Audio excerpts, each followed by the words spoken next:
జై గురుదేవ. ఓం శ్రీ గురుభ్యో నమః. అందరికీ స్వాగతం. ప్రార్థన చేద్దాం. ముందుగా వెన్నెముక నిటారుగా ఉంచండి. చేతులు రెండు జోడించి ప్రశాంతంగా కళ్ళు మూసుకోండి. Close your eyes. ఓ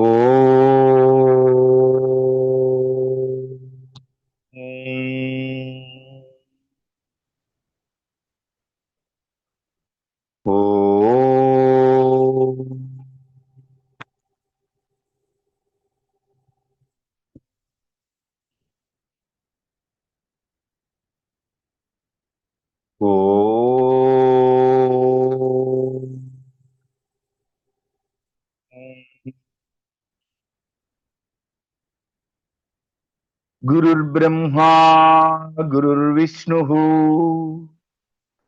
గురుర్దేవో మహేశ్వరః గురు సాక్షాత్ పరబ్రహ్మా తస్మై శ్రీ గురవే నమః. అఖండ మండలాకారం వ్యాప్తం యేన చరాచరం తత్పదం దర్శితం యేన తస్మై శ్రీ గురవే నమః. హరి ఓం. శ్రీ గురుభ్యో నమః. హరి ఓం. జై గురుదేవ. మనము ధ్యాన ఫౌండేషన్ అనే కార్యక్రమాల నుండి జనవరి 5వ తేదీ శ్రీ దత్త ఫౌండేషన్ అనే పేరుకి మార్పు చెందించిన తర్వాత జరుగుతున్నటువంటి తొలి కార్యక్రమం ఇది. అది సత్సంగమైన లేదా క్లాసెస్ కానీ నేను అటెండ్ అవుతున్నటువంటి మొట్టమొదటి కార్యక్రమం. మనందరము కూడా ఆన్లైన్లో 79 బ్యాచ్ల్ని పూర్తి చేసుకున్నాము విజయవంతంగా. ఎల్లుండి నుండి 80వ బ్యాచ్ క్లాసుల్ని ప్రారంభించుకోబోతూ ఉన్నాం. ముందుగా మహాగురువుల ఆశీస్సులతో మన ప్రయాణం ముందుకెళ్తూ ఉంది. సూక్ష్మంగా గురువులు అందిస్తున్నటువంటి శక్తి ప్రవాహం చేత నా ఈ ఆధ్యాత్మిక ప్రయాణం సులువుగా ముందుకెళ్తూ ఉంది. ఇవాళ మన ఈ సత్సంగ ఉద్దేశం కూడా ఏంటంటే, ఎంతో కాలంగా మీరు ఒక విశ్వాసంతో ఈ మార్గంలో నాతో కలిసి ప్రయాణం చేస్తూ ఉన్నారు. నేను ముందుకు వెళ్తున్న కొలది ఆధ్యాత్మిక సాధనలో మిమ్మల్ని కూడా ముందుకు తీసుకువెళ్ళటం అనేది నా బాధ్యత, ధర్మం కూడా. అది కేవలం మనం ఒక బ్యాచ్ 2 బ్యాచ్లో కలిసి సాధన చేసి విడిపోయే వ్యక్తులం కాదు. ఆసక్తి ఉంటేనే శనివారం రోజు వర్కింగ్ డే, ఈరోజు మనం సాయంకాల సమయంలో ఈ కార్యక్రమానికి హాజరైనామంటే ఆసక్తి ఉంటేనే. కనుక ఇవాళ సెషన్ కొద్ది నిమిషాలు మనము కొన్ని ముఖ్యమైనటువంటి విషయాల గురించి చర్చించుకుందాం. మీకు ఏదైనా సందేహాలున్నా అడగండి, వాటిని క్లియర్ చేసుకుందాం. కారణం ఏంటంటే, భవిష్యత్తులో కార్యక్రమాలు డెప్త్గా, అంటే వేగంగా అనే దానికన్నా కూడా చాలా లోతైనటువంటి జ్ఞానంతో మేము ముందుకు రాబోతూ ఉన్నాయి. రాబోయే సెషన్స్ అన్నీ కూడా వేగంగా అంటే మనం ఇంకెంతకు మించి వేగంగా నెలకు 2 క్లాసుల కింద ఎక్కువ చేయలేం కదా. కాబట్టి వేగం అనే దానికన్నా కూడా లోతైనటువంటి ఆధ్యాత్మిక జ్ఞానంతో శ్రీదత్త ఫౌండేషన్ కార్యక్రమాలు మీకు అందుబాటులోకి రాబోతూ ఉన్నాయి. వాటిలో మనం ముందుకు వెళ్ళాలి అంటే ఆటంకం ఏర్పడే వాటి గురించి ఈరోజు మనం మాట్లాడుకోబోతున్నాం. చాలా సంతోషం. నిజంగా హైదరాబాద్లో మనం నిర్వహించుకున్న కార్యక్రమం చాలా ఆనందంగా జరిగింది. వచ్చిన సభ్యులందరి యొక్క పాజిటివ్ వైబ్రేషన్స్లో మన యొక్క అతిథిగా ఆహ్వానం అందించిన వెంటనే వచ్చి ఆశీస్సులు అందించినటువంటి శ్రీ శ్రీనివాస బంగారే శర్మ గారి యొక్క దివ్య సందేశంతో పైగా నిర్వహించుకున్నటువంటి ఆ కార్యక్రమం అక్కడ ఏర్పాటైనటువంటి శక్తి ద్వారా అంచెలంచెలుగా ముందుకెళ్ళడానికి మనం సిద్ధంగా ఉన్నాం. రైట్, ఎనిహో ఏదేమైనా కానీ ముందుగా మనం ఈ ఆధ్యాత్మిక మార్గంలో డెప్త్ గా ఏదన్నా తెలుసుకోవాల్సింది ఉంది అంటే 2 అంశాలు. ఒకటి జ్ఞానం. ఇది ఎప్పటికైనా ఏ గురువునైనా మీరు ఫాలో అవ్వండి, జ్ఞానపరంగానే ఆ గురువుని చూడండి.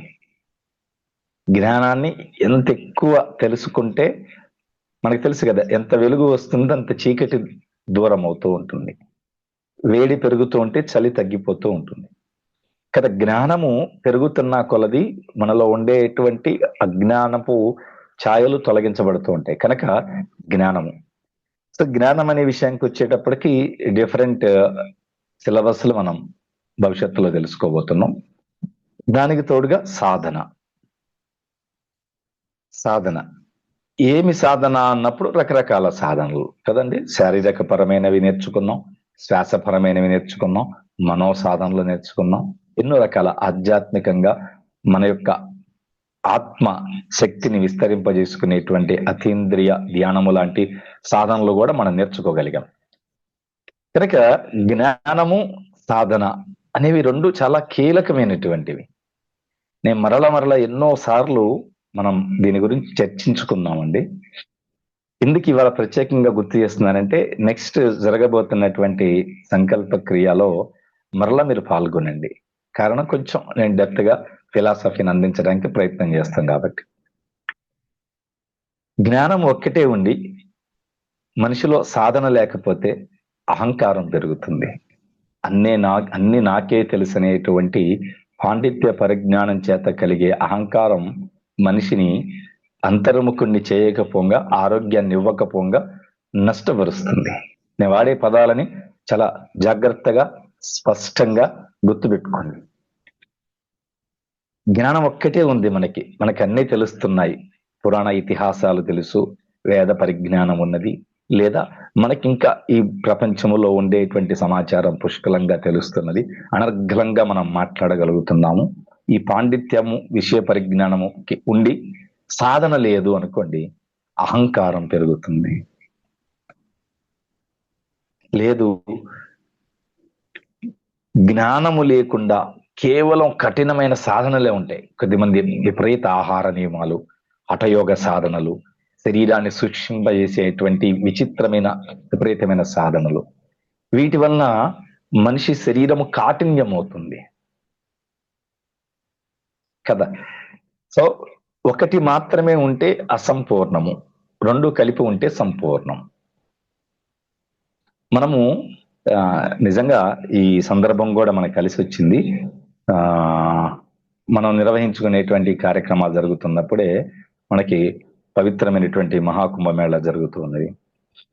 అక్కడికి హాజరైనటువంటి వ్యక్తుల యొక్క వారి యొక్క అంటే వేషధారణ గురించి కావచ్చు, మనము చాలా అద్భుతంగా మాట్లాడుకుంటూ ఉంటాం. నాగ సాధువులు కానీ అఘోరాలకు కానీ వారి యొక్క సాధన ప్రతిబింబిస్తూ ఉంటుంది మనకి. అంటే అంత జడలగట్టే విధంగా అతి చల్లటి వాతావరణంలో దేహంలో దుస్తులు లేకుండా, సరైనటువంటి దేహ పోషణ లేకుండా ఉంటేటువంటిది ఒక కఠోర సాధన. మీరు నేను ఒక రోజు కాదు కదా, ఒక పూట కూడా చెయ్యలేము అటువంటి సాధనలు. అసలు మనకు ఊహ కందనటువంటి సాధకులు వారంతా కూడా. కేవలం సాధకులేనా అంటే కాదు, వారు ఆత్మజ్ఞానులు కూడా. కాకపోతే అది బయటకు కనపడదు. మనమంతా ఇంటర్వ్యూలు తీసుకునే వాళ్ళు కూడా మీరు ఎంత కాలం నుండి చేస్తున్నారు, మీరు ఎంత కాలం నుండి సన్యాసి దీక్షలో ఉన్నారు, మీ జుట్టు ఎంత పెంచితే ఎంత కాలం నుండి పెరుగుతూ ఉంది, మీ గోర్లు ఎంత బారుగా ఉన్నాయి అని మీడియా మిత్రులు కూడా కేవలం దేహపరమైనటువంటి ఇంటర్వ్యూలో తీసుకుంటూ ఉంటారు తప్ప ఆత్మజ్ఞానం గురించి ప్రశ్నలు వేసినట్టుగా ఎస్పెషల్లీ ఈ మధ్య గమనిస్తున్న తెలుగు మీడియాలో నాకు ఎక్కడా కనపడలేదు. ఫలానా సాధువులు, ఫలానా సంబంధించినటువంటి వ్యక్తులు అని చెప్పడం జరుగుతుంది. కానీ అక్కడ మనం గమనించకపోయినా వారు ఆ స్థితిలో ఉండడానికి కారణం ఏంటంటే, ఒకటి ఆత్మజ్ఞానము, భగవంతుడిలో లీనమయ్యేటువంటి ఒక జ్ఞానము, రెండవది కఠోరమైనటువంటి సాధన. మనం ఆ స్థాయి వ్యక్తులం కాదు, మనం గృహస్థులం, మనం చిన్న సాధకులం. కాబట్టి మనం జ్ఞానాన్ని సాధనని సమన్వయం చేసుకొని ముందుకెళ్ళడానికి ఎప్పుడు కూడా బ్యాలెన్స్డ్గా వెళ్ళాలి. ఏదైనా మీకు తెలుసు కదండి, balance is very very important. ఒక తీగ మీద ఒక వ్యక్తి నడుస్తున్నాడు అనుకోండి, ఒక కర్ర పట్టుకొని బ్యాలెన్స్ అవ్వాలి. అది అటు ఇటు అన్బ్యాలెన్స్ అయితే ఏమవుతుంది, పడిపోతాడు. సైకిల్ ఎక్కేటప్పుడు బ్యాలెన్స్ కావాలి. ఆహారం తినేటప్పుడు బ్యాలెన్స్డ్ డైట్ అయ్యి ఉండాలి. మనం మాట్లాడేటప్పుడు మాట కూడా తప్పకూడదు, ఎక్కడ కూడా బ్యాలెన్స్డ్ గా ఉండాలి. అలాగే సాధన కూడా బ్యాలెన్స్డ్ గా ఉండాలి. అటు ఇటు ఎప్పుడైతే ఇది పెరగటం తగ్గటం జరుగుతుందో కన్ఫ్యూజన్స్ వస్తూ ఉంటాయి. సాధకులకి అన్ని అనుమానాలు ఎక్కడ కలుగుతాయి అంటే, ఒకటి పెరిగి ఒకటి తగ్గుతున్నప్పుడే కన్ఫ్యూజన్ వస్తుంది. రెండింటిని బ్యాలెన్స్డ్ గా తీసుకెళ్ళాలి. దానికోసం వీలైనంత వరకు ఇక్కడి నుండి కంటిన్యూగా పార్ట్ వైజ్ గా మనం, ముఖ్యంగా నా ఫోకస్ అంతా ఎప్పుడు కూడా కర్మ సిద్ధాంతం మీదనే ఉంటుందండి. కారణం ఏమిటి అంటే, ఆధ్యాత్మికంగా ఎదగాలంటే అడ్డొచ్చేది ఎప్పుడు కర్మలే, వేరే ఏమడ్రు ఈ ప్రపంచంలో ఏది మనకు అడ్డు రాదు. అన్ని కర్మలే అడ్డొస్తాయి. కాబట్టి ఇవాళ మనం మొదలు పెట్టుకుంటున్నాం, చూద్దాం ఎంతకాలం కొనసాగిస్తాము. కంటిన్యూగా ఒక సిరీస్ ప్రకారము ఈ కర్మ రహస్యము, సీక్రెట్ ఆఫ్ వర్క్, ఈ యొక్క కర్మయోగ సిద్ధాంతము పూర్తయ్యేంత వరకు ఇది మనం ఫస్ట్ది అనుకుందాం. మన కర్మ సిద్ధాంతంలో లేదా కర్మ యోగములో మొదటి పార్ట్ ని మనం ప్రారంభించుకుంటున్నాం ఈ రోజు సత్సంగం రూపంలో. అవకాశం ఉన్నంత వరకు ఒక క్లారిటీ మీకు అందించేంత వరకు ఎన్ని సత్సంగాలు వెళితే అన్ని సత్సంగాలు అందించే ప్రయత్నం చేస్తాను. సాటర్డే నైట్స్ ఓన్లీ, శనివారం రోజు లేదా శుక్రవారం రోజు కానీ ఓన్లీ ఈవినింగ్ టైమ్స్. ఓకేనమ్మా? దీంట్లోకి వెళ్ళే ముందు ఒక చిన్న ప్రాసెస్ చూద్దాం మనం. ఈరోజు జనవరి 25వ తేదీ అంతే అనుకుంటా కదా. Please just close your eyes. మీ పెన్నులు అన్ని పక్కన పెట్టేసుకోండి, నోట్ చేసుకునే వాళ్ళు. ఒక 2 minutes నాతో పాటుగా నేను చెప్తున్నది మీరు ఫాలో అవ్వండి.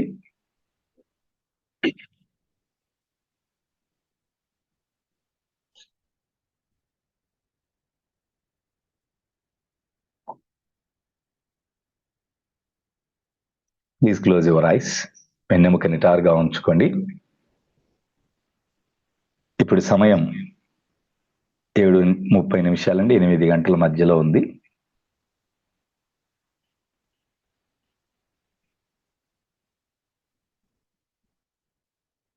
ఇప్పటి నుండి ఈరోజు ఉదయం మీరు లేచిన అంతవరకు మనం టైం ట్రావెల్ చేద్దాము వెనకకి. ఈరోజు సాయంకాలము, మధ్యాహ్నము, ఈరోజు ఉదయం నుండి మీ జీవితంలో మీకు ఎదురైన సంఘటనల్ని లేదా మీరు చేసినటువంటి క్రియలని ఒక్కసారి గుర్తుకు తెచ్చుకోండి. ఈ రోజంతా ఏం జరిగింది అనేది. ఆనందం కలిగించేవి కావచ్చు, ఒత్తిడి కలిగించినవైనా, లేదా మీకు బాధ్యతల్ని పెంచే విషయమైనా, వ్యక్తులతో జరిగే కన్వర్సేషన్ కావచ్చు, ఆర్థిక లావాదేవీలు కానీ,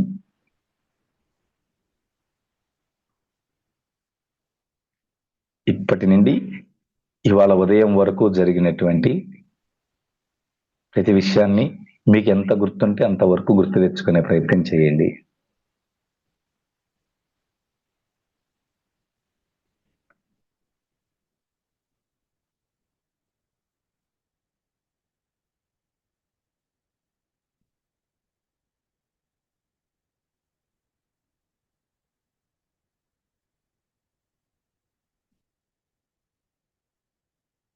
ఇంకొక రోజు వెనకకి వెళదాము. జనవరి 24వ తేదీ. నిన్న రాత్రి మీరు పడుకోబోయే ముందు నుండి నిన్న ఉదయం లేచేంత వరకు మీ జీవితంలో ఏమి జరిగి ఉన్నాయో ఒక్కసారి జ్ఞప్తికి తెచ్చుకోండి. ఉత్తమమైన కర్మలు కావచ్చు, లేదా వాటికి వ్యతిరేకమైనవి కానివ్వండి, బాధవైన, ఆనందం కలిగించేవైనా, లాభమైన, నష్టమైన, వ్యక్తులతో సంఘటనలు, మీకు ఎదురైన అనుభవాలు, నిన్న రాత్రి నిద్రపోయే ముందు నుండి నిన్న ఉదయం లేచేంత వరకు జరిగిన ప్రతి విషయాన్ని ఒక్కసారి గుర్తు తెచ్చుకోండి.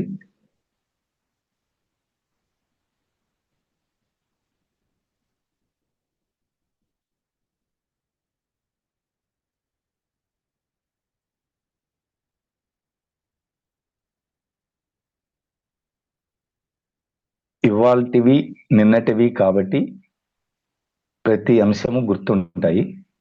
ఇంకా వెనక్కి వెళితే పిన్ టు పిన్ గుర్తుండే అవకాశం లేదు కాబట్టి ఈ జనవరి 25వ తేదీ నుండి జనవరి 1వ తేదీ వరకు మీ జీవితంలో సంభవించిన అతి ముఖ్యమైనటువంటి విషయాలని ఒక్కసారి జ్ఞప్తికి తెచ్చుకోండి. మిమ్మల్ని ప్రభావితం చేసినవి, మిమ్మల్ని కార్యోన్ముఖులను చేసినవి, కలత చెందించినవి, మిమ్మల్ని ఉత్తేజపరిచినవి. ఈ 25 రోజులలో మీకు ఎదురైన సంఘటనల్ని గుర్తు తెచ్చుకోండి. మీరు చేసిన కర్మలని, క్రియలని గుర్తించండి. నిదానంగా టేక్ యువర్ ఓన్ టైం. కళ్ళు మూసుకొని టైం ట్రావెల్ వెనక్కి వెళదాము 1వ తేదీ వరకు.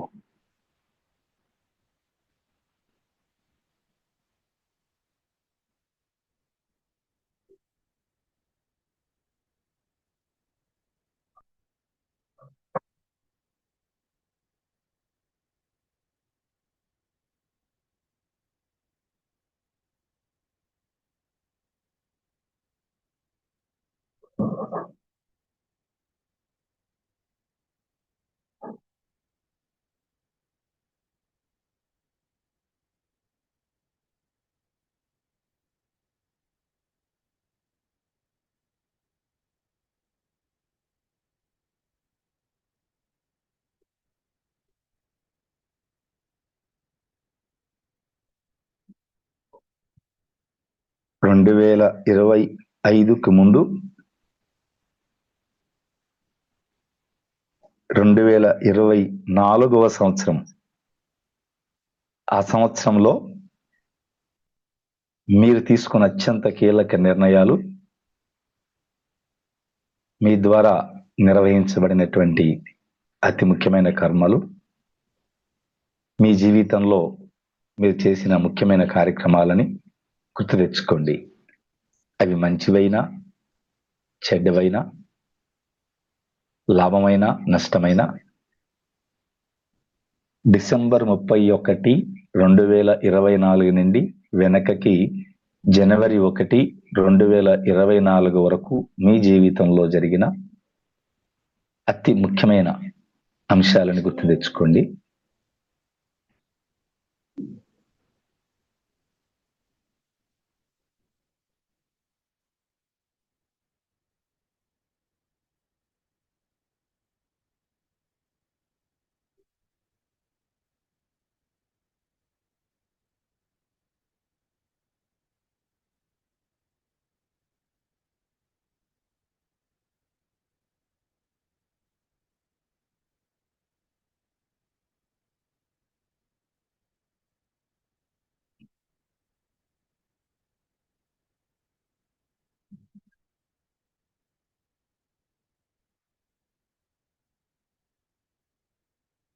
ఒక్కొక్క నెల వెనక్కి వెళుతున్న కొలది ఎన్నో విషయాలు గుర్తుకొస్తూ ఉంటాయి.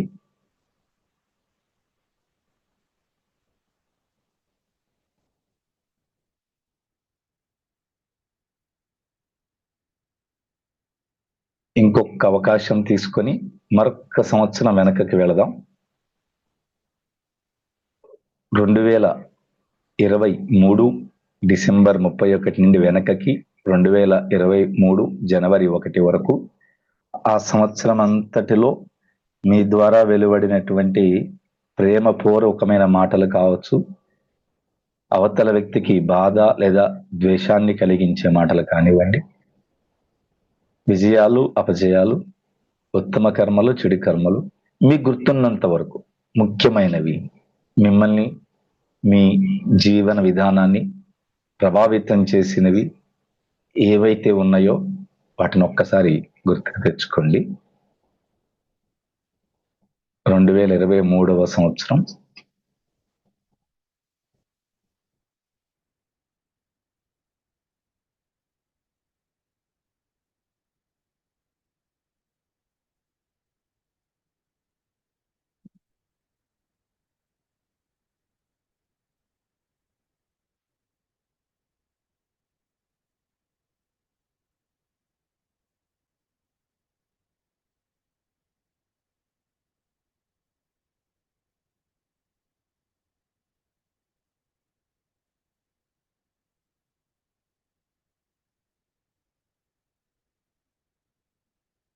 తదుపరి 2022,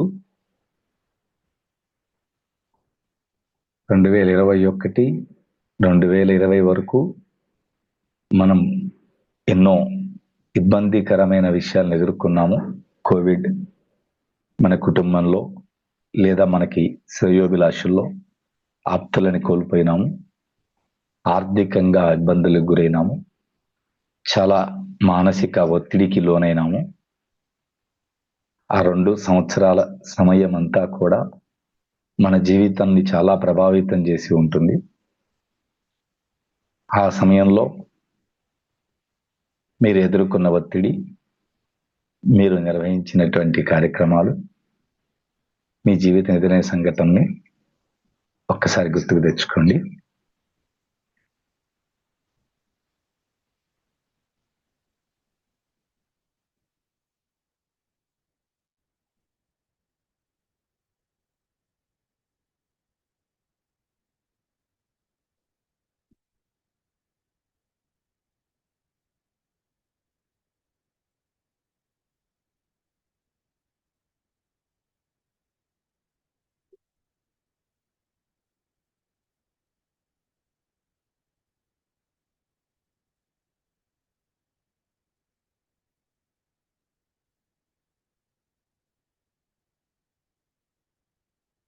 మీరు పెద్ద వయసు వారైతే అక్కడి నుండి మీ మధ్య వయసు 40 ఏళ్ల వయసు వరకు మీరు ఎదుర్కొన్నటువంటి విషయాలని, మీ ద్వారా నిర్వహించబడిన కర్మల్ని గుర్తు తెచ్చుకోండి.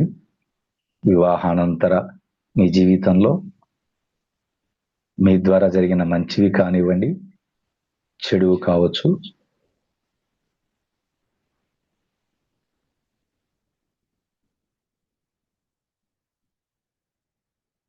మీ 30 సంవత్సరాల వయసు నుండి మీ నేటి వయసు వరకు జరిగినటువంటి కర్మలలో ఉత్తమ మరియు చెడు కర్మలని ఒక్కసారి విశ్లేషించుకోండి.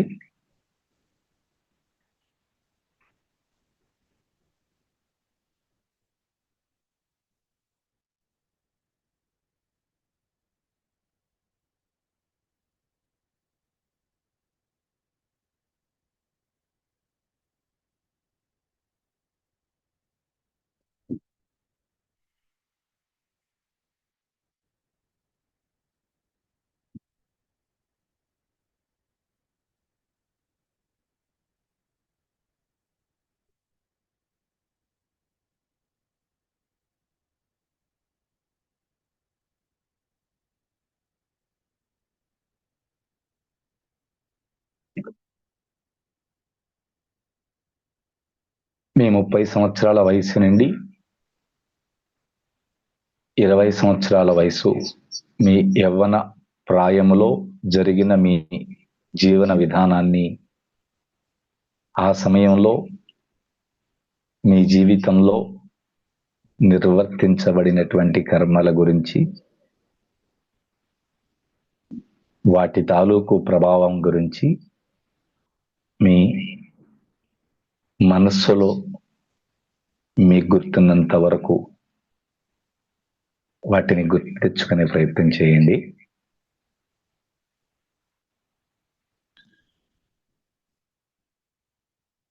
ముప్పై నుండి మీ వివాహం ముందు వరకు 20 సంవత్సరాల వయసు వరకు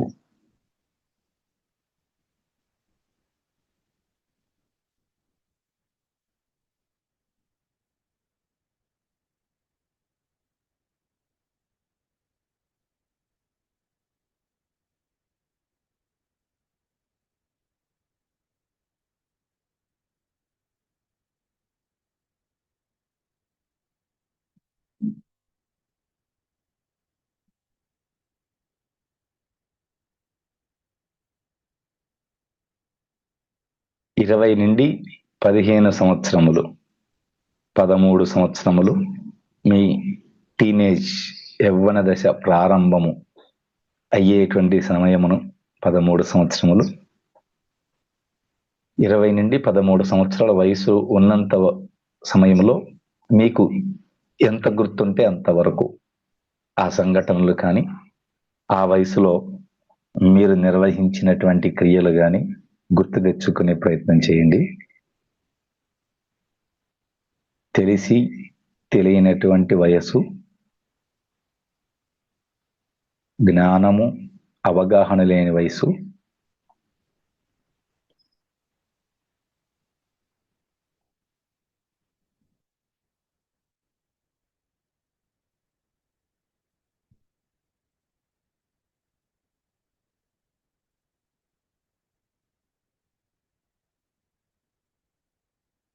చివరిగా మన బాల్యంలోకి వెళదాం.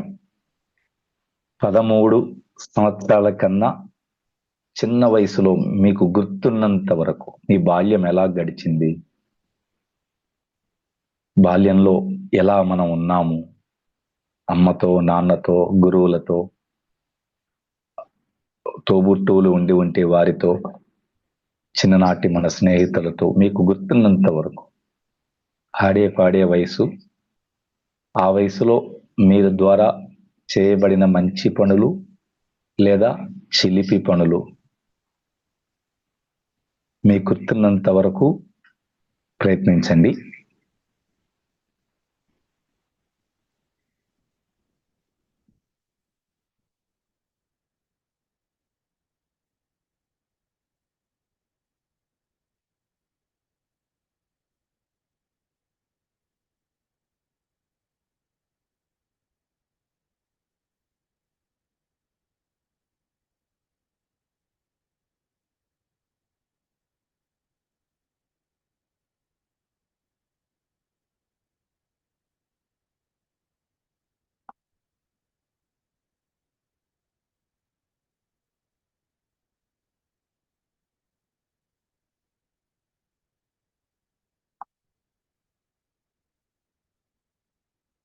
అలాగే ప్రశాంతంగా కళ్ళు మూసుకొని ఉండండి. మీరు ఇప్పుడు బాల్యపు దశలో ఉన్నారు. హాయిగా ఉంది. మన బాల్యాన్ని గుర్తు తెచ్చుకుంటే ఆహ్లాదంగా ఉంది.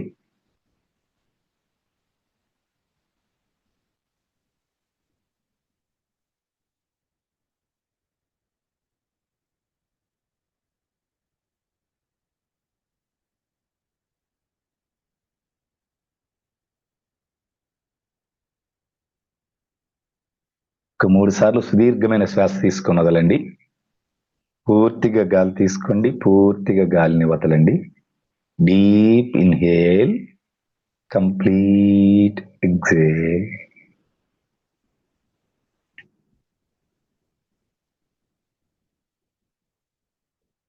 రెండు చేతులు బాగా రాపిడి చేసి మొహం అంతా మసాజ్ చేసుకోండి. నుదురు, పెనతలు, పండ్లు, చెవులు, ముక్కు, బుగ్గలు, పెదవులు, గడ్డము, గడ్డం దిగువ భాగం, గొంతు వరకు నిదానంగా సున్నితంగా మసాజ్ చేసుకొని 2 అరచేతుల్ని మరొక్కసారి రాపిడి చేసి 2 అరచేతుల్ని కండ్ల మీద ఉంచి నిదానంగా చేతుల్ని తొలగిస్తూ కళ్ళు తెరుస్తూ మూస్తూ తెరుస్తూ మూస్తూ చేతుల్లో చూస్తూ కళ్ళు తెరవండి. జై గురుదేవ, జై గురుదేవ్, జై గురుదేవ్. రిలాక్స్. ఇది మనం ఇప్పటిదాకా వెనక్కి వెళ్ళి చూసుకున్నది మన ప్రస్తుత జీవితం. ఇది మన ప్రెజెంట్ బర్త్, ప్రెజెంట్ లైఫ్. సమయం సరిపోదు కాబట్టి నేను కొంచెం స్పీడ్గా రన్ చేయటం జరిగింది, వేగంగా.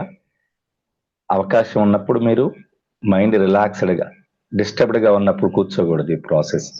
అందుకే బిఫోర్ దట్ నేను ఒక 5 నిమిషాలు మాట్లాడాను.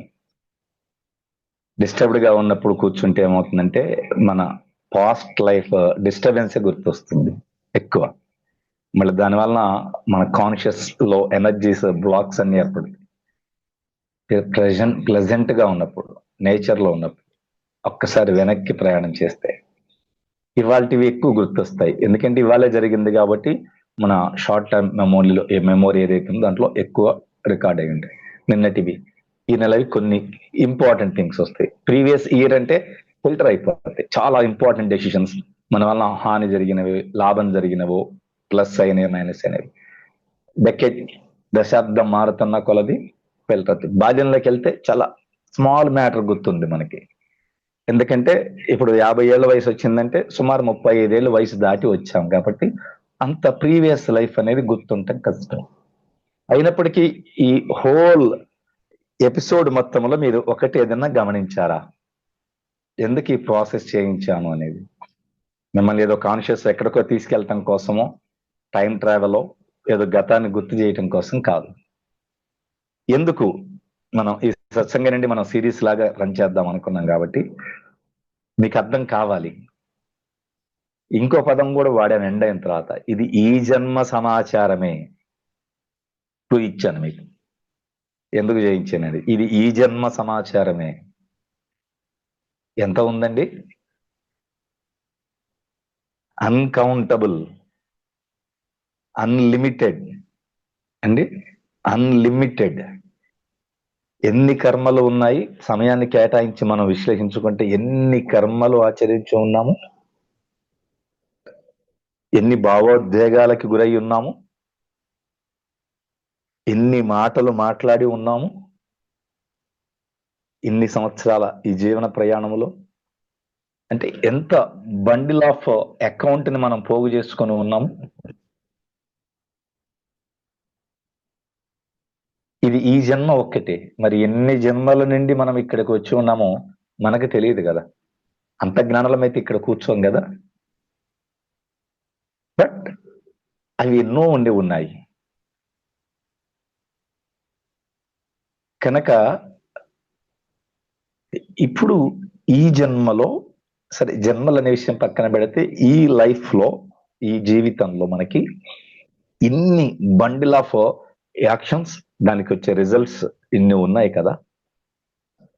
సింపుల్ గా ఒక ఉప్పు మానేస్తేనో, ఒక ఆయిల్ మానేస్తేనో ఆరోగ్యం వస్తుందా? ఉదయం పూట బ్రేక్ఫాస్ట్ స్కిప్ చేస్తేనో, ఒక 4 కిలోమీటర్లు టైం పెట్టుకొని పరిగెడితేనో ఆరోగ్యం వస్తుందా? ఎందుకంటే 40-50 సంవత్సరాల కర్మఫలాలు ఉన్నాయి, పదుల సంఖ్యలో జన్మలున్నాయి. వీటన్నిటి కర్మఫలముని ఎవరైతే తొలగించుకోగలరో, తొలగించుకోకపోతే తీవ్రతను తగ్గించుకోగలరో, ఎవరు సాధకులు అవుతారో వారు ఆరోగ్యవంతులు అవుతారు. You are the creator of your own destiny. మనం ఎన్నోసార్లు విన్నాం. మహానుభావులు స్వామి వివేకానంద గారి సందేశంలో చెప్పబడినటువంటి స్లోగన్ వింటే, నీ యొక్క జీవితానికి సృష్టికర్తవి నీవే.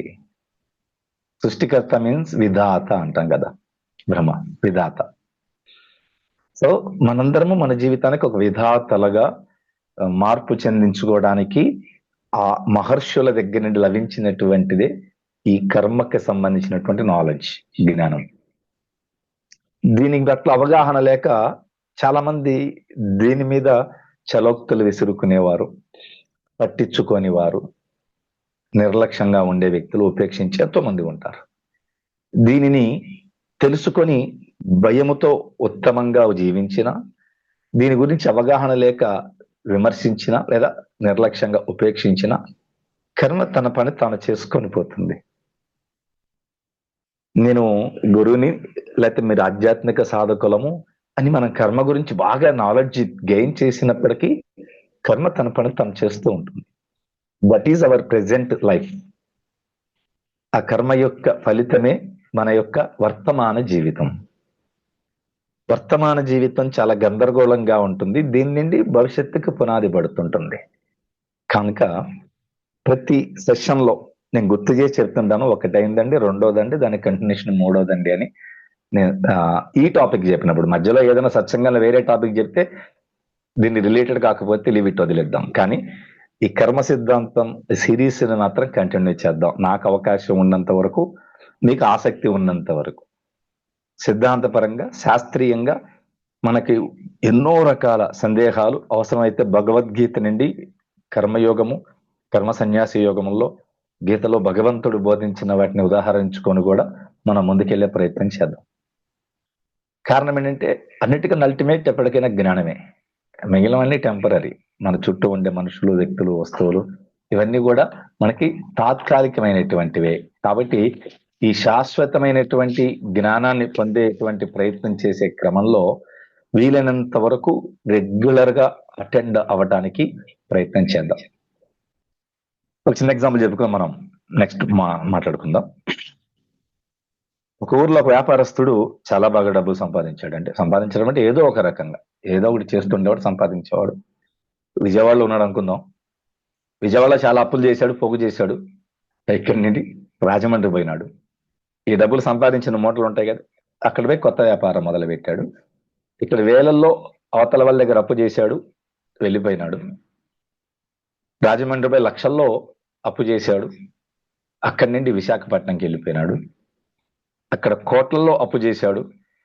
విజయవాడ వాళ్ళకి పోతే రాజమండ్రిలో దొరికేవాడు కాదు. దొరికించుకుని అడ్రస్, అరే దొరికే అడ్రస్ పలానా రాజమండ్రి దానిపేట, లేకపోతే ఇంకెక్కడో ప్రకాష్ నగర్ లో ఉన్నాడు అనుకునే లోపు వాడు తప్పించుకొని విశాఖపట్నం పోయేవాడు. అక్కడ కాస్త జనాలను లక్షల్లో అప్పులు చేసి ఆ విశాఖపట్నం డైమండ్ పార్క్ దగ్గర లేకపోతే రామ్నగర్ లోనో సిరిపురం జంక్షన్ లోనో ఉన్నాడు రా అని అడ్రస్ దొరికించుకొని వెళ్ళేటప్పటికి వాడు అక్కడి నుండి ఎక్కడికి అట్లా ఉత్తర భారతదేశం పోయినాడు. అక్కడి నుండి అక్కడక్కడ కూడా జనాల దగ్గర అప్పులని చేసి అండమాన్ నికోబార్ దీవులకు పోదామని ఒక బోట్ అద్దెకి తీసుకున్నాడు. భార్యను ఎంట పెట్టుకున్నాడు. కలిసిపోతా ఉన్నారు. ఇక అక్కడ దీవులకు పోయినాక ఒక నెలకు 2 నెలలకు సరిపడా సామాగ్రి అంతా బోట్లో వేసుకున్నాడు. వంట సామాగ్రి, బతకడానికి కావలసినవన్నీ. పైగా కలిసి భార్యాభర్త కబుర్లు చెప్పుకుంటూ వెళ్తా ఉన్నారు. తీరం దాకా అవతల మధ్యలో ఒక చిన్న ఏదో ఎవరు లేనటువంటి ఒక ఐలాండ్ కనపడింది. అక్కడికి వెళ్దాం అనుకునేటప్పుడు తీరం దగ్గరలో బోల్ట్ పల్టీ కొట్టింది. అన్ని మునిగిపోయినాయి. బోటు కొట్టుకుపోతా ఉంది. ఏదో ఈదుకుంటూ మొత్తానికి ఒడ్డుకు చేరుకున్నారు. ఉన్న సెల్ ఫోన్ కాస్త వెళ్ళిపోయింది. బోటు కూడా తీరం నుండి వెళ్ళిపోయింది. ఒడ్డున కూర్చొని భార్య బాధపడతా ఉంది. ఏదైనా ఊర్లో ఉంటే ఎట్లయినా బతకొచ్చు, కానీ ఇక్కడికి వచ్చాము ఎట్లా బతుకుతాము, ఏం చేస్తాము అన్నట్టుగా దిగులు పడతా ఉంది, టెన్షన్ పడుతుంది. ఎవరిని వస్తారేమో అని అరుస్తా ఉంది. ఎవరికైనా నిలబడితే వచ్చి కాపాడతారేమో అని. ఈ వ్యక్తి మాత్రం చిద్విలాసంగా ఇప్పుడు మీరు ఎట్లాగైతే కూర్చున్నారో నేను చెప్తూ ఉంటే చిరునవ్వులు చిందిస్తూ ప్రశాంతంగా కూర్చున్నాడు. అరగంట చూసింది, గంట చూసింది, 2 గంటలు చూసింది. ఆమె కోపం ఎక్కువైపోతా ఉంది. ఈయనేమో చిద్విలాసంగా నవ్వుతా కూర్చున్నాడు. చూసి ఆమె అడిగిందంటే, ఏమైనా నీకు ఏమీ టెన్షన్ లేదా? ఉన్నది కొట్టకపోయింది, తినడానికి తెచ్చుకున్నవన్నీ మునిగిపోయినాయి, జేబులో చిల్లి గవ్వలేదు, తెచ్చిన ఫోన్ కూడా తడిసిపోయి పాడైపోయింది, మనం ఎక్కడున్నా ఎవడికి తెలియదు, ఎక్కడో చచ్చిపోతే ఎట్లాగా, మన జీవితం ఏమైపోద్దని టెన్షన్ పడతా ఉందంట. అప్పుడు ఆయన అన్నాడంట, మనం విజయవాడ వదిలేసి రాజమండ్రి వస్తే ఎవడికి తెలియదు అనుకున్నాము, వచ్చారు కదా. ఎవరు వాళ్ళు? అప్పులోళ్ళండి. ఎక్కడున్నా ఎత్తుక్కుంటూ వస్తారు. అక్కడిని వైజాగ్ బారిపోయేస్తే అక్కడికి వచ్చారు కదా. అక్కడి నుండి ఇంకో నార్త్ ఇండియాకి పోతే అడ్రస్ పెట్టుకుని అక్కడికి వచ్చారు కదా. నువ్వేం దిగులు చెందకు, 2 రోజులు ప్రశాంతంగా ఉండు. మనం ఎవరికైతే బాకీలు ఉన్నామో వాళ్ళందరూ ఎత్తుక్కుంటూ వస్తారు ఎట్లాగ ఇక్కడ దాకా, అప్పుడు వాళ్లే కాపాడుతారు అన్నాడు. ఎందుకు చెప్పాను అర్థమైందండి ఉదాహరణ? దీంట్లో ఉన్న సారాంశం ఏంటనేది ఇందాక రిలేటెడ్ టాపిక్ ఇది. మనమే పిటకథ చెప్పుకోలే, రిలేటెడ్ టాపిక్ ఇది. మళ్ళీ మీరు విజయవాడ, రాజమండ్రి, వైజాగ్ లాగిపోకండి. మనం ఎక్కడికి వెళ్ళి దాక్కున్నప్పటికీ గతములో చేసిన కర్మలు మనల్ని వదిలే ప్రసక్తే లేదు. ఎత్తుక్కుంటూ వస్తాయి. మనం అనుకుంటాము పలానా మంచి ప్లేస్లోకి వెళ్ళి ఇప్పుడు ప్రశాంతంగా ఉన్నాం, నేను అరుణాచలం పోయినా పాత అంతా వదిలేశానండి, ఇప్పుడు నేను తెల్లబట్టలు వేసుకున్నాను, అరుణాచలంలో రోజు 14 కిలోమీటర్లు ప్రదక్షిణం చేసి వచ్చి దర్శనం చేసుకుని రమణ మహర్షి కూర్చున్న గుహలో కళ్ళు మూసుకున్నా, నాకు ఇంకా పాస్ట్ లైఫే లేదని మీరు అంటారు. నేనేమంటానంటే ఎత్తుక్కుంటూ వస్తుంది కర్మ. వేషం మారినా, భాష మారినా, రూపం మారినా, మన ప్రాంతం మారినా, మన సాధన మారినా అది వెంటాడుతూనే ఉంటుంది. మనం వదిలించుకోవచ్చు కానీ అది వదలదు. కాబట్టి ఏమనుకుంటామంటే 60 ఏళ్ళు ఎలాగో జరిగిపోయిందండి, ఇప్పుడు నేను మారిపోయినానంటే నేను పాత మనిషిని కాదండి. అంతటి వాల్మీకే మారిపోయి రామాయణం రాసినప్పుడు నా అలాంటి మారిపోవచ్చు కదా. నేను మారిపోయినానండి, మీ క్లాసులకు వచ్చాక జీవితం వేరు, మీ క్లాసులు చేయకముందు జీవితం వేరు అంటే కర్మ కన్నా గొప్పది కాదు మన క్లాసులు అనేవి. కాబట్టి ఈ జీవితంలో ఎక్కడ ఉన్నా మన జీవితంలో మార్పు చెంది మరొక లైఫ్ స్టైల్లోకి మారిన ప్రీవియస్ యాక్షన్స్ ఏమైతే మన ద్వారా జరిగి ఉన్నాయో అవి మనల్ని వెంటాడుతూనే ఉంటాయి. ఇందులో డౌట్ ఉందా? మీకు ఏదైనా డౌట్ ఉంటే ఈ చెప్పే ఫిలాసఫీలో నోట్ చేసుకోండి. చివరిలో క్వశ్చన్ అండ్ ఆన్సర్స్ ఉంటాయి, మీరు డౌట్స్ అడగండి, కరెక్ట్ గా కొద్ది నిమిషాల్లో మనం క్లోజ్ చేసుకుందాం, ఓకేనా? ఇప్పుడు ఇక్కడ మెయిన్ కాన్సెప్ట్ మనం తెలుసుకోవాల్సింది ఏంటంటే, మనము కర్మ నుండి విడిపడటం కోసం దానికి బాధ్యుని నేను అనే ఒక్క విషయాన్ని వదిలేసి అందరినీ బాధ్యుల్ని చేస్తాం. ఇది మన సిద్ధాంతం క్లాసెస్ లో సంకల్ప క్రియలో చిన్నగా చెప్పుకున్నాం, డెప్త్ గా కాకుండా. నేనే ఇప్పటిదాకా నా గత జీవితానికి బాధ్యుడిని అని ఎవరైతే తెలుసుకోగలుగుతారో అక్కడి నుండి ఆటోమేటిక్ గా కర్మ తీవ్రత తగ్గుతుంటుంది. అది జరగటంలా ప్రజెంట్ మన దగ్గర భారతదేశంలో. మన కర్మకి, మన ప్రస్తుత సమస్యలకి పైలోకంలో భగవంతుణ్ణి గాని, ఆ పైన ఉన్నటువంటి అంతరిక్షంలో ఉండే గ్రహాలని గాని, మన చుట్టూ ఉండేటువంటి అనేక రకాల వ్యక్తుల్ని కానీ మనం బాధ్యుల్ని చేస్తున్నాము. That is the main reason కర్మక్షయం కాకపోవటానికి. Catch my point. అర్థమైనంత వరకు రిసీవ్ చేసుకోండి. అర్థం కాకపోతే ఇంకా సింప్లిఫై చేయడానికి ప్రయత్నం చేస్తాను.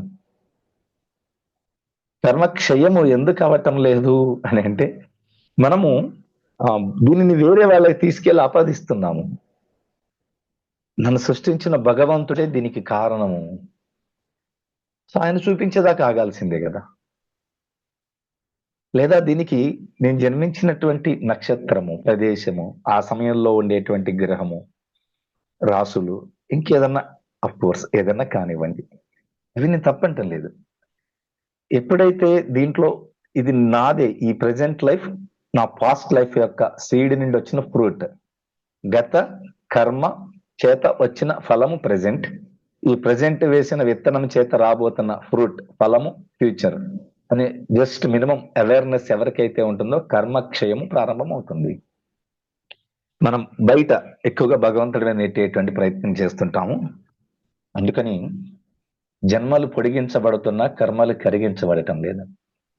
మన యొక్క మెయిన్ టాస్క్ ఏంటంటే కర్మల ఫలాన్ని కొంత కరిగించుకునే ప్రయత్నం చేయాలి, తీవ్రతని తగ్గించుకొని ఇక్కడి నుండి ఫ్రీ బర్డ్ గా ముందుకెళ్ళాలి. Less luggage more comfort. తక్కువ కర్మల తీవ్రత ఉంటే ఎక్కువ స్వేచ్ఛగా జీవితాన్ని గడపవచ్చు. అదే జీవన్ముక్తి అంటే. ఆ స్థితిలో వెళ్ళటానికి మనకి ఎన్నో రకాలమైనటువంటి కర్మలు అడ్డుపడుతున్నాయి. ఎన్నోసార్లు మనం చెప్పుకున్నాం. చిన్న పిల్లవాడు మనం భూమి మీదకి వచ్చినప్పటి నుండి సంచిత ప్రారంధాలు అవన్నీ చాలాసార్లు మనం మాట్లాడుకున్నాం, మళ్ళీ రిపీట్ చేయక్కర్లేదు. ఈ 5 ఇంద్రియాల చేత, కండ్లు, చెవులు, ముక్కు, నాలుక, చర్మం చేత విపరీత సమాచారం లోపలికి చేరవేయబడుతూ ఉంటుంది. వాటి చేత ప్రేరణ కలుగుతుంటుంది. వాటిని మరలా క్రియగా మనం మారుస్తూ ఉన్నాం. వాటిని ముద్రలు అంటారు. రాసి పెట్టుకోండి కొన్ని పదాలు. ముద్రలు, ఇంప్రెషన్స్ అంటాం. అవి బాల్యం నుండి నాటబడుతున్నాయి మనందరి జీవితంలో. ఈ కొన్ని రకాల ముద్రలు ఏమైతే ఉన్నాయో చిన్న ఉదాహరణ చెప్తాను. నేను రీసెంట్ గా ఎక్కువ సార్లు బెంగళూరు అండ్ చెన్నై ఈ ఆర్గనైజేషన్ పర్పస్, ఇంకా కార్యక్రమాలు వేగవంతంగా ముందుకెళ్ళటం కోసం ఫండింగ్ గురించి కొంతమంది ముఖ్యమైన వ్యక్తిని కలవాలని పదే పదే రిపీటెడ్ గా వెళ్ళటం జరుగుతుంది గత 1.5 year నుండి. నేను నా సైకాలజీ ప్రకారమే చెప్తున్నా, మీరు కూడా ఉన్న కదలించండి. వెళ్ళినప్పుడల్లా నేను ఒక ఫిక్స్డ్ గా ఒక ఏరియాలో స్టే చేస్తున్నా. దాని దగ్గరలో ఒక మంచి వెజ్ రెస్టారెంట్ ఉంటుంది, నీట్ గా ఉంటుంది. ఒక్కసారి వెళ్ళాను, 2 సార్లు వెళ్ళాను. 3వ 4వ సారి వెళ్ళేటప్పటికి నేను వేరే ఎత్తుక్కునే పని లేదు. నేను ఎప్పుడు 2-3 సార్లు ఎక్కడ కూర్చున్నానో అదే ప్లేస్ లోకి నా కాళ్ళు తీసుకెళ్లిపోయిన అదే సోఫాలో కూర్చునేవాళ్ళు, ఆ సీట్ లోనే కూర్చునేవాళ్ళు. ఎందుకు, ఏమిటి? There is no reason. జాగ్రత్తగా అర్థం చేసుకోండి వాళ్ళు చెప్పే ప్రతి ఎగ్జాంపుల్ ని. ఎందుకనేది దెర్ ఇస్ నో రీజన్. 6 సార్లు 7 సార్లు 10 సార్లు అయినాక అక్కడ అది లేకపోతే కొద్దిసేపు అవసరమైతే వెయిట్ చేసైనా కూర్చోడానికైనా సిద్ధపడేటువంటి స్థితి కలిగింది మనసులో. అంటే అదేదో నా సీట్ అని కాదు. మీరైనా సరే ఏదన్నా ఒక ఆడిటోరియంలో ఒక ప్రోగ్రామ్ కి ఎక్కడైనా వెళ్ళిన తర్వాత ఆ ప్రోగ్రామ్ 2 రోజులు 3 రోజులు ఉంటే ఫస్ట్ డే ఎక్కడ కూర్చున్నారో 2వ రోజు కూడా మళ్ళీ అదే సీట్ ఉందా లేదని చూస్తాం మనం. మిగిలిన సీట్లు ఎక్కడైనా ఉండొచ్చు, ఖాళీ చాలా ఉంటాయి. పిల్లవాడు కూడా వాడు ఒక 2 రోజులు ముందు బెంచ్లో అలవాటు అయిపోతే వాడు అక్కడే కూర్చోడానికి ఇష్టపడతాడు, ఇంకో బెంచ్కి వెళ్ళాడు. ఎందుకో కారణం, మన కర్మకి మనం వ్యసనపరులం అయిపోతాం. ఈ మాట బాగా గుర్తుపెట్టుకోండి. కొన్ని పదాలు ఈరోజు భయమైతే వాడుతున్నాను. మనం వ్యసనపరులం అయిపోతాం. అది మంచిదే. నేను ఆ ప్లేస్లోకి వెళ్ళి కూర్చోవటం, అది దానివల్ల ఎవరికి హాని లేదు. నేను కూర్చున్నోడిని లేపటం లేదు. పోయి దౌర్జన్యం చేసి నా సీట్ అని మీరు లేవండి, రోజు నేను కూర్చుంటున్నా 10 రోజుల నుండి, ఇవాళ నువ్వు వచ్చావేంటి, నేను లేపటంలే. కానీ అక్కడే కూర్చోవాలని మనసు లాగుతుంది. కర్మయే, మంచిదే, వ్యసనమే. ముందు ప్లేస్ లో కూర్చోవాలనిపిస్తుంటుంది, మంచి పని అది, వెనక్కి కూర్చొని నిద్రపోయిన దానికన్నా కూడా కదా.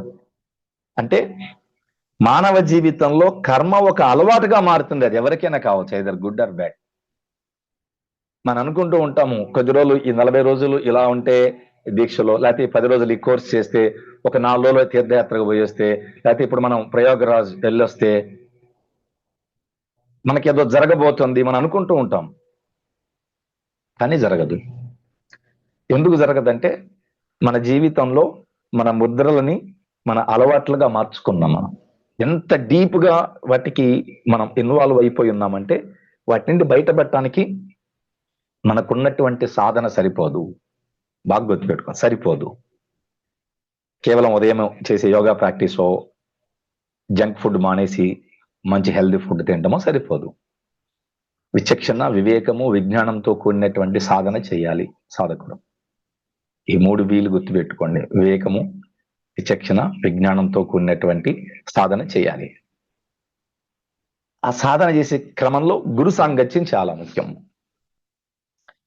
అటువంటి మన మార్గంలో ఈ కర్మలని తీవ్రతని తొలగించుకోవాలన్నా, సాధనలో పట్టు దొరకాలన్నా, మనకి కలియుగంలో గురు సాధనగా చెప్పబడేటువంటి ప్రథమ స్థానం శ్రీ దత్తాత్రేయుల వారు. దత్తాత్రేయుల వారు. కాకపోతే దత్తాత్రేయ ఉపాసన చేయాలంటే నిష్ఠ ఉండాలి, నిగ్రహం ఉండాలి. కాబట్టి నేను ఎవరిని ఆ మార్గంలో నేను ప్రోత్సహించట్లేదు. నా సాధన నేను చేసుకుంటున్నా. మిమ్మల్ని పారాయణం చేసుకోండి, గురు చరిత్ర చదువుకోండి అని కూడా చెప్పట్లా. ఎస్, మనసులో గురువుని తలుచుకోండి. ఆ తర్వాత మీ యొక్క దినచర్యని ప్రారంభించుకోండి.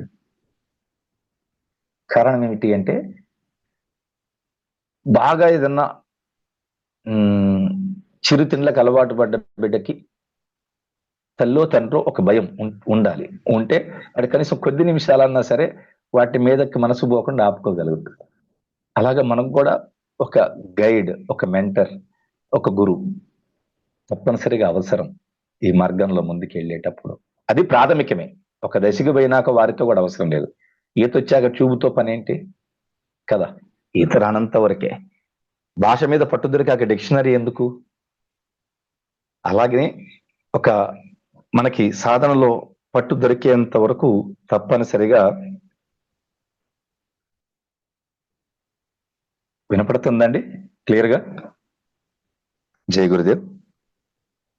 ఎవరైతే ఓకే మెసేజ్ చేశారో వారు ఒక్కసారి లీవ్ అయి మరలా తిరిగి జాయిన్ అవ్వండి.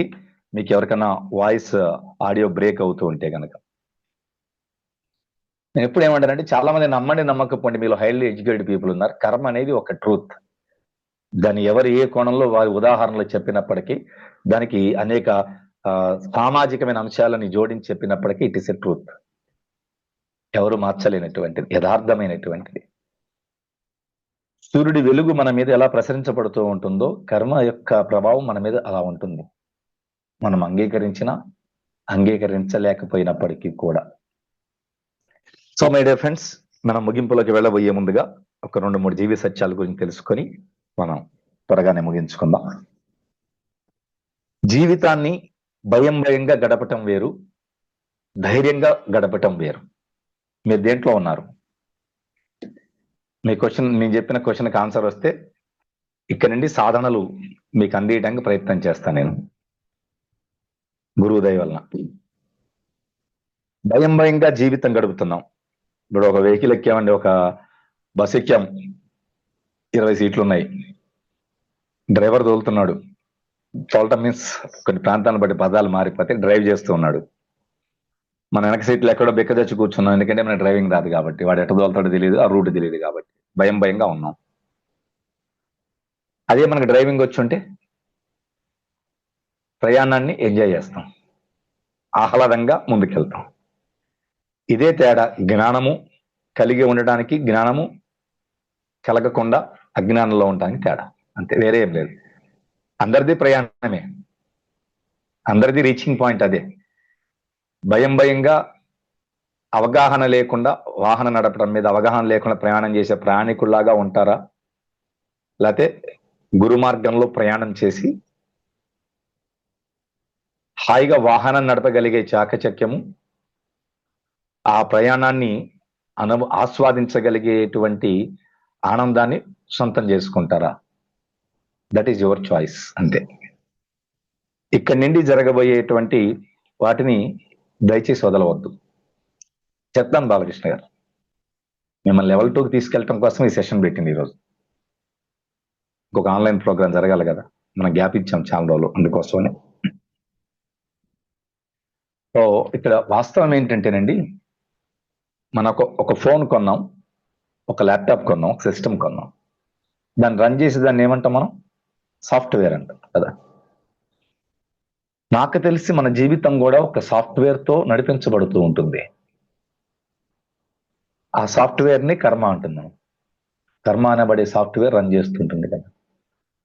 మనం సాఫ్ట్వేర్లో ఎర్రర్స్ ఉంటే రిమూవ్ చేసుకోవచ్చు, కొన్ని యాడ్-ఆన్స్ చేసుకోవచ్చు, అలాగే కర్మలో కూడా మార్పులు చెందించుకోవచ్చు. ఆ సాఫ్ట్వేర్ ప్రకారమే సిస్టమ్ రన్ అవుతుంది. సిస్టమ్ మీన్స్ వ్యవస్థ, మన life, entire life system means. కర్మ అనే సాఫ్ట్వేర్ ప్రకారం మన జీవితం అనే వ్యవస్థ నడిపించబడుతుంది. కాబట్టి జీవితం అనే వ్యవస్థ బాగుండాలంటే సాఫ్ట్వేర్ బాగుండాలి. ఆ సాఫ్ట్వేర్ని రిపేర్ చేయగలిగితే ఎంటైర్ సిస్టమ్ అనేది ఫాస్ట్గా మూవ్ అవుతూ ఉంటుంది. సో ఎంటైర్ మన లైఫ్ అంతా కూడా మన ప్రీవియస్ కర్మ మీద ఆధారపడి ఉంటుంది. మీకు ఏదైనా డౌట్స్ ఉన్నా ఇప్పుడు అడగొచ్చు, నో ప్రాబ్లం. నేను ఎందుకంటే రిలేటెడ్గా ఇప్పుడే టాపిక్లో వచ్చిందనుకోండి, మళ్ళీ రెండోసారి రిపీట్ చేయకుండా దాన్ని నేను క్లియర్ చేసే ప్రయత్నం చేస్తాను. ఇది ఏదన్నా ఇప్పుడు చెప్పిన టాపిక్ వరకు ఏదన్నా మీకు ఏదన్నా అర్థం కాంది లేకపోతే సందేహం కలిగి ఉంటే అడగండి, నో ప్రాబ్లం. ఓకేనమ్మా? ఈ కర్మ తీవ్రతకి ఆరోగ్యానికి సంబంధం ఏంటి? ఎన్నోసార్లు మనం, అది బేసిక్ క్వశ్చన్. అది కర్మ 3 రకాలు జరుగుతుంది చెప్పుకున్నాం, శారీరకంగా, మానసికంగా, మాటపరంగా జరుగుతుంది. సో శారీరకంగా మహేంద్ర గారు క్వశ్చన్ మైక్ తర్వాత డౌట్ ఉంటే మెసేజ్ చేయండి, దాన్ని రిపీట్ అయిపోయినాక లాస్ట్ లో మనం మైక్ ఆప్షన్ చూద్దాం.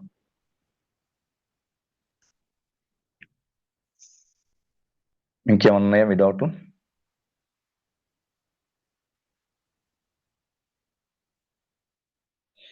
ఎస్, ఏదన్నా వ్యసనముగా, ఇందాక అన్న మాటకి వచ్చిన అడిగారు, ఏదైనా వ్యసనముగా మారిపోయింది, దాన్ని ఎట్లాగా అంటే రిపీటెడ్ గా జరుగుతుంటుందండి. ఒక యాక్షన్ పునరావృతం అవుతూ ఉంటుంది.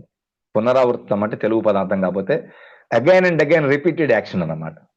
అది మరలా పదే జరుగుతూ ఉంటుంది ఒక పని, ఐదర్ గుడ్ ఆర్ బ్యాడ్. అది తీవ్రమైన కర్మకి దారి తీస్తూ ఉంటుంది. నేనేమంటానంటే, ఇది లేకపోతే నేను ఉండలేను అని దేనికైతే అడిక్ట్ అయినామో అది మనలో తీవ్ర ప్రభావానికి గురి చేస్తూ ఉంటుంది. ఒక ఫుడ్, ఆహారము, ఒక వస్తువు. నేను బాగా గుర్తుపెట్టుకోండి, కర్మ ప్రభావం ఎప్పుడు కనపడుతుంది మన మీద అంటే, ఒక వ్యక్తి లేకపోతే ఉండలేమనుకున్నప్పుడు ఆ వ్యక్తి వల్ల దుఃఖమో ఏదో బాధ కలుగుతుంది చూసారా, అప్పుడు పడుతుంది కర్మ యొక్క ప్రభావం. క్యాచ్ పాయింట్ క్లియర్ గా. ఎక్కడ పెద్ద పదాలు ఊహించుకోవద్దు. కర్మ సిద్ధాంతం పురాణ ఇతిహాసాల్లో శాపం పెడితే రూపం మారిపోవటము, వాళ్ళు మరొక జన్మ ఇచ్చి మరొక పురాణ పురుషుడి యొక్క పాదస్పర్శితే వారికి ఆ శాప విమోచన కలగటము, అంత ఇన్డెప్త్ గా వెళ్ళకండి కర్మ సిద్ధాంతంలో. దయచేసి ఎవరు కూడా, ఎన్ని ప్రోగ్రామ్స్ నేను ఇచ్చినప్పుడు కూడా ఈ ప్రజెంట్ లైఫ్ కి అన్వయించుకున్నాం. కర్మ ప్రభావం ఎట్లా తెలుస్తుందండి? ఒక వ్యక్తికి మనము, నేను ఒక పదం వాడతాను, ఏమనుకోవద్దు, బానిస అయిపోయినాం అంటే వారు లేకపోతే ఉండలేమనుకున్నాం. వారితో సమయము గడిపే అవకాశం లేనప్పుడల్లా దుఃఖం కలుగుతుంది. అదే కర్మ ప్రభావం. ఫుడ్, ఒక వస్తువు, ఒక ఎంజాయ్మెంట్, ఈ 5 ఇంద్రియాల ద్వారా మనకు వచ్చే సమాచారం ద్వారా మనం చేసే క్రియలకు సంబంధించింది మనకి ప్రభావం చూపిస్తుంది. దానికి నెక్స్ట్ మనం ఈ టాపిక్ మీద సత్సంగం నిర్వహించేంతకు ఒక చిన్న ప్రాక్టీస్ చెప్తాను, మీరు చేస్తానంటే. కర్మ యొక్క ప్రభావానికి గురి కాకుండా ఉండాలి. నేను నాలుండి చేస్తున్నటువంటిది నాకు తెలియకుండానే నా విల్ పవర్ పెంచుకోవడం కోసం చేశాను.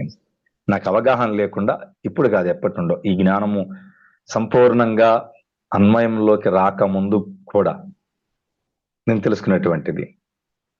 సింపుల్, ఇప్పుడు ఏం చెప్పానంటే కర్మ యొక్క ప్రభావం ఎప్పుడు గోచరించబడుతుంది అంటే ఎప్పుడు మనకి విజిబుల్ గా తెలుస్తుంటుంది అంటే వాటి యొక్క తీవ్రత వల్ల మనకి బాధ దుఃఖం కలిగినప్పుడు మీరు ముందు ఫస్ట్ ఐడెంటిఫై చేయండి వేటిని వదిలి ఉండలేకపోతున్నారు. సింపుల్ ప్రాక్టీస్ చెప్తున్నానండి. వేటిని వదిలి మీరు ఉండలేరు? టీవీ సీరియలా, సెల్ ఫోన్ లో వచ్చే రీల్సా, ఇన్స్టా, యూట్యూబ్ ఎక్సెట్రా రీల్సా, టీవీ న్యూస్, ఇతరులతో మాట్లాడే గాసిప్స్, నచ్చిన ఫుడ్, ఖరీదైన దుస్తులు, కొత్త వ్యక్తుల సాంగత్యం, వీటికి మనము బాగా అడిక్ట్ అయిపోయినాం. 1 or 2 or 3 or 4 maximum, depending on your personality. మన వ్యక్తిత్వం ఆధారపడి ఉంటుంది. కొంతమంది ఒక భోజనానికి అడిక్ట్ అవుతారు, ఇంకేం అక్కర్లేదండి. కొంతమంది పెద్దవాళ్ళు చెప్తుంటారు, కడుపు నిండనంత వరకు ఒకటే సమస్య. నెక్స్ట్ది మీరు ఫీల్ చేయండి. నేను స్టార్ట్ చేసిన దాంట్లోనే ఉంది ఆన్సర్. కడుపు నిండనంత వరకు ఒకటే సమస్య, కడుపు నిండాక అన్ని సమస్యలే. కడుపు నిండడానికి ఆకలి ఒకటే సమస్య అండి. ఆడికి ఇంత ముద్ద దొరికితే అయిపోతుంది, ఆ రోజుకి ఆ ముద్దే కావాలంతే, ఏమక్కర్లేదు. కడుపు నిండాక శరీరం సుఖాన్ని కోరుతుంది, ఫ్యాన్ను కోరుతుంది, ఏసీని కోరుతుంది, నోట్లో కిల్లీని కోరుతుంది, కాళ్ళు నొక్కేవాడిని కోరుతుంది, ఇంకా విచిత్రమైన 100 కోరికలు కోరుతూ ఉంటుంది. కాబట్టి ఎవరు దేనికి బాగా ఎక్కువ అడిక్ట్ అయిపోయి ఉన్నాము. కొంతమందికి రోజు ఇంట్లో పనైనా పక్కన పెట్టి రోజు దగ్గరలో దేవాలయానికి వెళ్ళి ఏదో నీటితో అభిషేకము తప్పేం కాదు, అది దైవారాధన చాలా గొప్పదే. కానీ నేనేమంటానంటే అది కూడా మన జీవితంలో ఒక పూర్తి వ్యసనం అయిపోయింది కదా, అడిక్ట్ అయిపోయినాం. అది కూడా లేకపోతే ఉండలేనట్టుగా ఉన్నాం. అదే ఇక్కడే మెసేజ్ చేయకండి మీరు దేనికి ఏమి అడిక్ట్ అయి ఉన్నామో, coffee or tea or morning walk or other good or bad. నేను ఎవరిని చెడు వాడి గురించే మాట్లాడట్లేదు, గుడ్ థింగ్స్ ఆల్సో. సో ఇప్పుడు మనలో విల్ పవర్ పెరగాలంటే, కర్మ తీవ్రతని మనం తట్టుకోగలగాలి అంటే స్లోగా మీరు ఆకలేసింది, బాగా ఆకలిగా ఉంది, ఒక్క 10 నిమిషాలు ఓపిక పట్టండి తినటానికి. లోపల బెల్లు మోగంగానే టకటక ప్లేట్లో పెట్టుకుని తినేయకండి. ఒక 10 minutes. ఒక వ్యక్తితో కలవాలి, మాట్లాడాలి, స్నేహం చేయాలనిపించింది, టైం తీసుకోండి. ఒక సినిమా చూడాలనిపించింది, ఇమీడియట్గా ఇప్పుడే పోస్ట్ పోన్ చేయండి.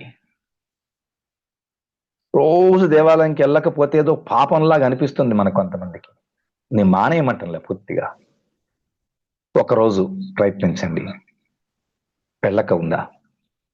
అలాగా మీరు వేటికైతే మనం సరే మంచి వాటి పట్ల మీకు అంతగా ఇబ్బంది అనిపిస్తే ముందు చెడు వాటి మీద ప్రయోగం చేయండి.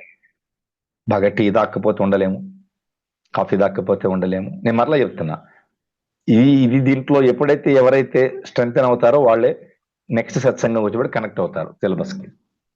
ఓకేనండి. ఏదైతే మనల్ని బాగా వ్యసన పరులుగా మార్చిందో దానిని షార్ట్ పీరియడ్, ఎక్కువ వద్దు. ఆకలేస్తే 10 నిమిషాలు, ఒక 2-3 పోయినాక 1 గంట. మీరు బాగా భోజన ప్రియులు, మీకు ఎసిడిటీ, అల్సర్స్, డయాబెటీస్ లాంటి ప్రాబ్లం లేకపోతే ప్రయత్నించండి ఒకరోజు ఆహారం లేకుండా ప్రయత్నించండి.